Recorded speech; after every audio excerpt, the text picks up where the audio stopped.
ଆଜିର ଭିଡ଼ିଓରେ Odia ଅନର୍ସର core 1 unit 3ର ଗୋଟେ ଲଙ୍ଗ କ୍ୱେଶ୍ଚିନ୍ ଆଲୋଚନା କରିବା। ପୃଥିବୀ ଭାଷା ସମୂହ ଆଧାରକୁ ଭିତ୍ତି କରି ବିବାହୀକରଣ ସମ୍ପର୍କରେ ଆଲୋଚନା କର। ଭାଷା ମନୁଷ୍ୟ ଚିନ୍ତାଧାରା ବିନିମୟର ଓ ଭାବ ବିନିମୟର ମାଧ୍ୟମ। ଅର୍ଥାତ୍ ଭାଷା ମନୁଷ୍ୟ ଚିନ୍ତା ଚେତନା ଭାବର ଆଦାନ ପ୍ରଦାନ କରିବାର ଏକ ବଳିଷ୍ଠ ମାଧ୍ୟମ।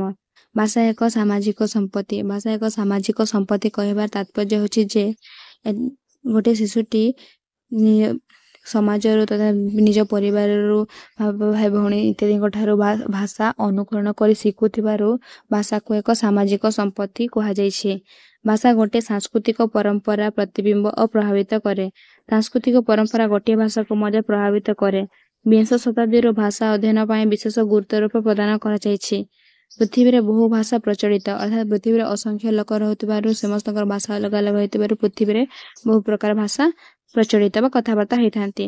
ପାରସ୍ପରିକ ସାମଞ୍ଜସ୍ୟ ରହିଥିବା ଭାଷାଗୁଡ଼ିକ କୌଣସି ଗୋଟିଏ ଭାଷା ସୃଷ୍ଟି ବୋଲି ଅନୁମାନ କରିବା ସ୍ୱାଭାବିକ। ପାରସ୍ପରିକ ସାମଞ୍ଜସ୍ୟ ଅର୍ଥାତ୍ ପରସ୍ପର ଦୁଇଟି ଭାଷା ମଧ୍ୟରେ ପରସ୍ପର ସାମଞ୍ଜସ୍ୟ କିଛି ସମାନ ରହିଥିଲେ ସେଗୁଡ଼ିକ ଗୋଟିଏ ଭାଷା ସୃଷ୍ଟି ହୋଇଛି ବୋଲି ଅନୁମାନ କରାଯାଇଥାଏ। ଏହି ଅନୁମାନ ବା ସିଦ୍ଧାନ୍ତରୁ ଭାଷା ପରିବାର ପରିକଳ୍ପନା କରାଯାଇପାରିଛି। ପୃଥିବୀର ବିଭିନ୍ନ ଅଞ୍ଚଳରେ ବିଭିନ୍ନ ଜାତିର ଲୋକ ପରସ୍ପର ମଧ୍ୟରେ ଭାବର ବିନିମୟ ପାଇଁ ଭିନ୍ନ ଭିନ୍ନ ଭାଷାର କଥାବାର୍ତ୍ତା କରିଥାନ୍ତି। ପୃଥିବୀରେ ବିଭିନ୍ନ ଜାତିର ଲୋକ ବସବାସ କରନ୍ତି। ସେମାନଙ୍କ ମଧ୍ୟରେ ଭାବର ଆଦାନ ପ୍ରଦାନ ପାଇଁ ବିଭିନ୍ନ ଭାଷା ବ୍ୟବହାରରେ କଥାବାର୍ତ୍ତା ହୋଇଥାନ୍ତି। ଏହି ଦୃଷ୍ଟିରୁ ପୃଥିବୀରେ ବିଭିନ୍ନ ପ୍ରକାର ଭାଷା ପ୍ରଚଳିତ। ଏହି ଦୃଷ୍ଟିରେ ବିଭିନ୍ନ ଭାଷାର ସ୍ୱରୂପ ପ୍ରକାରଭେଦ ସଂଖ୍ୟାଧିକ।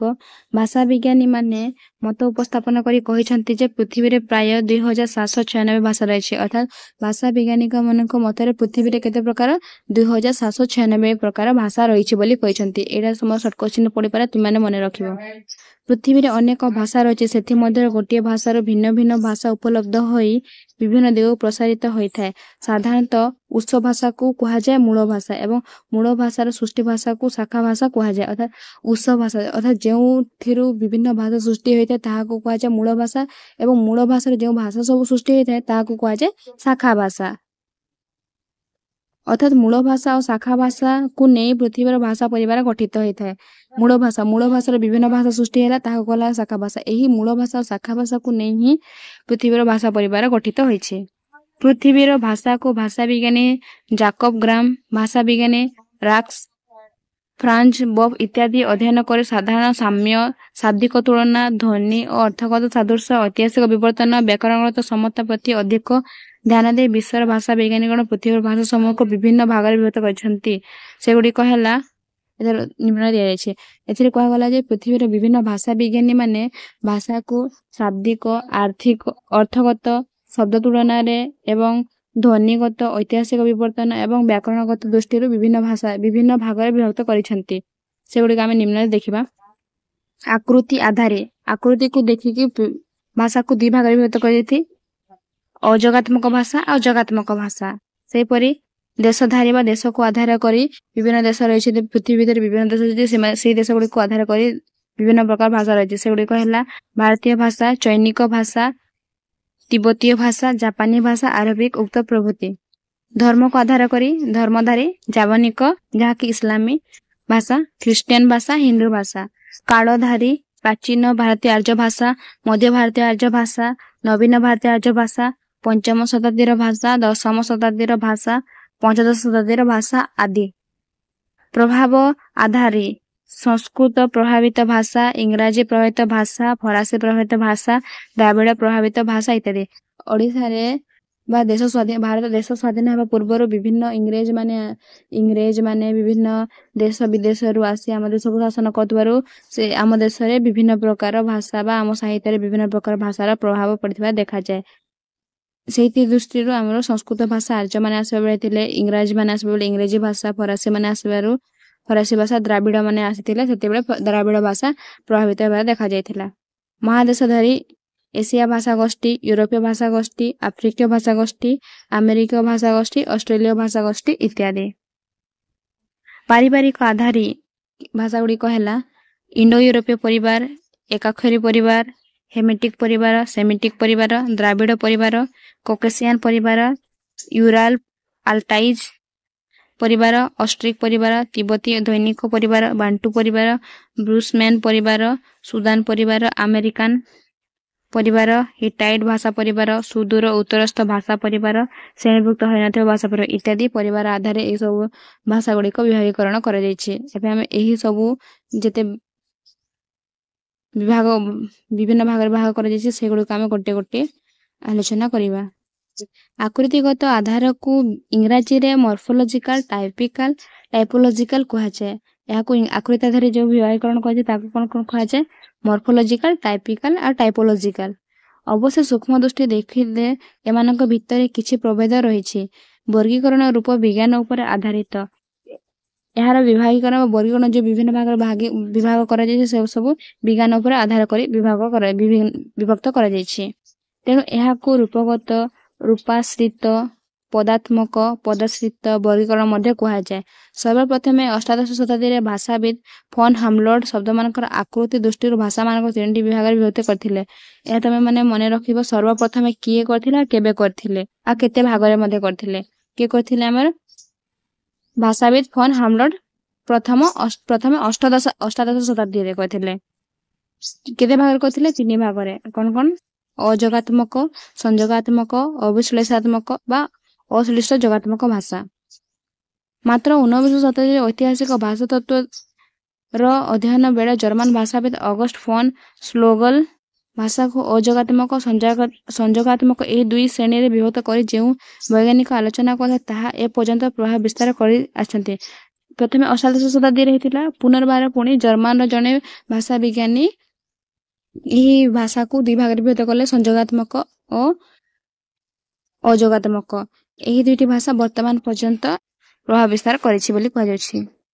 ଅଯୋଗାତ୍ମକ ଭାଷା। ଏହି ବିଭାଗର ଭାଷାଗୁଡ଼ିକ ବୈଶିଷ୍ଟ୍ୟ ହେଉଛି ବାକ୍ୟରେ ବ୍ୟବହୃତ ପ୍ରତ୍ୟେକ ଶବ୍ଦର ଆଭ୍ୟନ୍ତରୀଣ ବା ବାହ୍ୟିକ କୌଣସି ପରିବର୍ତ୍ତନ ନ ହୋଇ ଅର୍ଥୋକ୍ତ ହୁଏ। ଅର୍ଥାତ୍ ଏଥିରେ ଶାବ୍ଦିକ ଶବ୍ଦର କୌଣସି ଆଭ୍ୟନ୍ତରୀଣ ବା ବାହ୍ୟିକ ପରିବର୍ତ୍ତନ ହୋଇନଥାଏ ବୋଲି କୁହାଯାଉଛି। ଶବ୍ଦରେ ପ୍ରତ୍ୟୟ ଯୋଗ କରାଯାଇ ବାକ୍ୟ ଗଠନ କରାଯାଏ ନାହିଁ। ଏଥିରେ ମାନେ ଅଯୋଗାତ୍ମକ ଭାଷାର ଶବ୍ଦରେ ପ୍ରତ୍ୟୟ ବ୍ୟବହାର କରାଯାଏ ନାହିଁ। ବାକ୍ୟର ସ୍ଥାନ ଅନୁସାରେ ଶବ୍ଦର ଅର୍ଥ ଉପଲବ୍ଧ ହୁଏ। ଏଥିରେ ଯେପରି ଭାବରେ ବାକ୍ୟରେ ଲେଖାଯାଇଥିବା ଶବ୍ଦଗୁଡ଼ିକ ସେହି ଅନୁସାରେ ତାର ଅର୍ଥ ମଧ୍ୟ ନିର୍ଣ୍ଣିତ ହୋଇଥାଏ। ସ୍ଥାନ ବିଶେଷରେ ଗୋଟିଏ ଶବ୍ଦ ବାକ୍ୟରେ ବିଶେଷ୍ୟ, ବିଶେଷଣ, କ୍ରିୟା ବିଶେଷଣ ପ୍ରଭୃତି ରୂପରେ ବ୍ୟବହୃତ ହୁଏ। ସ୍ଥାନ ବିଶେଷରେ ଗୋଟିଏ ଶବ୍ଦ ତାହା ବିଶେଷରେ ବି ବ୍ୟବହୃତ ହୋଇପାରେ, ବିଶେଷଣରେ ବି, କ୍ରିୟାରେ ବି, କ୍ରିୟା ବିଶେଷଣରେ ମଧ୍ୟ ଗୋଟିଏ ଶବ୍ଦଟି ଏହିପରି ଭାବରେ ବ୍ୟବହୃତ ହୋଇଥାଏ। ଏହି ସ୍ତରୀୟ ଭାଷାମାନଙ୍କୁ ସ୍ଥାନ ପ୍ରଧାନ ଭାଷା ବୋଲି କୁହାଯାଏ। ଏହି ଭାଷାକୁ କ'ଣ କୁହାଗଲା? ସ୍ଥାନ ପ୍ରଧାନ। ଏହି ସ୍ତରୀୟ ଭାଷାମାନଙ୍କୁ ସ୍ଥାନ ପ୍ରଧାନ ଭାଷା ବୋଲି କୁହାଯାଏ। ଚାଇନା ଭାଷା ଏହାର ଏକ ଜ୍ୱଳନ୍ତ ଉଦାହରଣ। ଅର୍ଥାତ୍ ଚାଇନା ଭାଷା ହେଉଛି ଅଯୋଗାତ୍ମକ ଭାଷାର ଏକ ମୁଖ୍ୟ ଉଦାହରଣ। ନ ଗଡନି ଏହି ଶବ୍ଦଟିର ଅର୍ଥ ହେଉଛି ମୁଁ ମାରେ ତୁମକୁ ବା ମୁଁ ତୁମକୁ ମାରେ। ଦେଖ ଏଥିରେ ଦୁଇଟି ଅର୍ଥ ହେଲା, ମୁଁ ମାରେ ତୁମକୁ ବା ମୁଁ ତୁମକୁ ମାରେ। ସେପରି ନିମ୍ନ ଗୋ ତୁମେ ମାର ମତେ, ତ লাই ସେ ଆସେ, ତଲ ଇ লিয়াও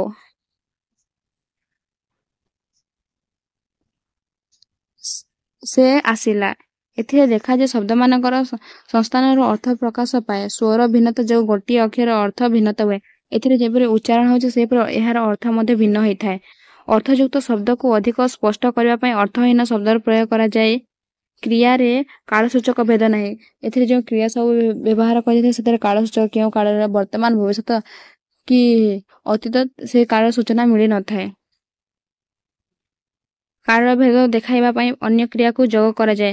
ଏଥିରେ ସେହି ଶବ୍ଦ ଗୁଡ଼ିକର କୌଣସି କାଳ ଜଣାପଡ଼େନି, ସେଥିପାଇଁ ମଧ୍ୟ ଅନ୍ୟ ଶବ୍ଦ ବ୍ୟବହାର କରାଯାଇଥାଏ କାଳକୁ ସୂଚାଇବା ପାଇଁ।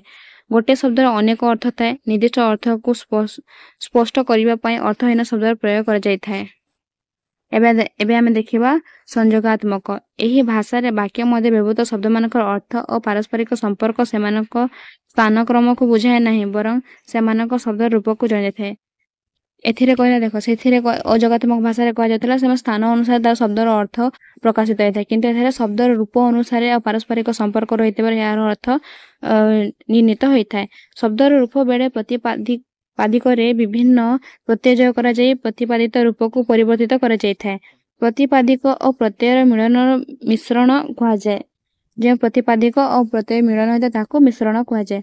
संयोगात्मक भाषा को तीन भाग में विभक्त कर यथा प्रश्लिष्ट जोगात्मक, श्लिष्ट जोगात्मक, अश्लिष्ट जोगात्मक। एबे हम एगुडी को गोटे गोटे देखिबा। प्रश्लिष्ट जोगात्मक भाषा मानकरे संबंध तत्व और अर्थ तत्व एपरि मिसी कर रही थाए जे सेमानको स्वतंत्र भावे चिनिबा संभवपर हुए नाही कि गोटे करू अन्यटी को अलग मध्य करी हुए नाही। एहाकु मध्य दुई भाग विभागकरण कर जायछि। प्रश्लिष्ट जोगात्मक भाषा को संबंध तत्व अर्थ तत्व एपरि भावे जड़ित हो रही थाए ताहा अलग करी हुए नाही। आ यही प्रश्लिष्ट जोगात्मक भाषा को दुई भाग विभक्त कर जायछि यथा पूर्ण प्रश्लिष्ट जोगात्मक आ गोटे हला आंशिक प्रश्लिष्ट जोगात्मक।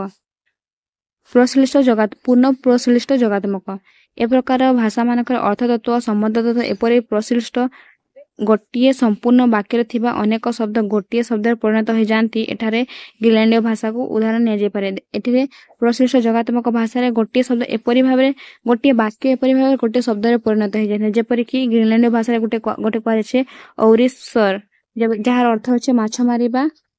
पेयोतर कोनोसी काम रे नियुक्त हेबा। पिन्ने सुओपेर्क से शीघ्र करे तार अर्थ एही तीनटी को मिसाई एक शब्द रूप गठन कर जाय पारे जंती औली सरिया तर सुपर्क एमती लिखा जाय थाए। सेही परि संस्कृत रे पिपटिसती से पढ़िबा पई इच्छा करू अछि। देखो गोटे शब्द रे लिखा जाय छै तार अर्थ होछि से पढ़िबा पई इच्छा करू छै। एटा गोटे वाक्य। एहा गोटे शब्द हेले हे अर्थ दृष्टि देखिले एहा होछि गोटे वाक्य। अर्थ दृष्टि एहा को देखिबा गले एहा शब्द गोटे शब्द किंतु एहा को अर्थ दृष्टि देखिले एहा एही गोटे शब्द रो गोटे पूर्ण अर्थटिया रहिछि। एबे हमें देखिबा आंशिक प्रश्लिष्ट जोगात्मक। एही भाषा मानकर सर्वनाम और क्रिया मानकर एपरि सम्मिश्रण होई थाए जे क्रिया अस्तित्व मान होई सर्वनाम रे परिपूरक होई थाए। पेरिनिक पर्वतमाला पश्चिम भाग रे कथित बाक्स भाषा एही छि अंतर्गत माने एहारी अंतर्गत है। टाइपिंग मिस्टेक हो जाछि। उदाहरण सीमतनंद आमे माने एहा को भलो पाओ। एहा गोटे शब्द देखो किंतु यार अर्थ होछि आमे माने एहा को भलो पाओ। दकार कियो मु एहा को ताहा पाख को नहीं जाए। नकार सु तुमे मते नहीं जाओ। हजारत मु तते नहीं जाए। भारतीय परिवार केतेक भाषा रे एहा दृष्टांत मध्य एपरि देखिबा को मिलथाय। एहा कोथे देखबा छै पेरिनिक भाषा रे भारतीय भाषा रे मध्य एहा देखा जैथाय जेपरि कि गुजराती भाषा रे मंजुए मु ताहा कहिली ताहार अर्थ मंजुए अर्थ। एबे हमें देखिबा अश्लिष्ट जोगात हमें पूर्व आलोचना करले अजोगात्मक संयोगात्मक एबे अश्लिष्ट जोगात्मक बा अविश्लेषणात्मक भाषा संपर्क रे आलोचना करिबा। एथिरे अर्थ तत्व और संबंध तत्वर तीन तंडुळवत मिलन घटिताए। दुईटी जाक स्पष्ट रूपे चिन्हित हुए जेपरि कि सफलता सफल युक्तता प्रगाढ़ प्रयुक्त गाढ़ तुमे माने तुमे युक्त माने इत्यादि। अश्लिष्ट जोगात्मक भाषा गुड़िक साधारणतः 5 प्रकार अश्लिष्ट जोग देखा जाय यथा पूर्व जोगान्तक बा उपसर्ग प्रधान लम्मु एक वचन अब बहुवचन डू लक नर ठारू ए सब व्यवहार कर शब्द गढ़ा जाय पारे। जेपरि गोटे गोटे होछि उपसर्ग आम जति ओडिया रे उपसर्ग रहिछि केते 20टी प्र पर ऑप्शन इत्यादि एही पर एही शब्द गुड़िक मध्ये गोटे गोटे उपसर्ग बोली कहै जाय।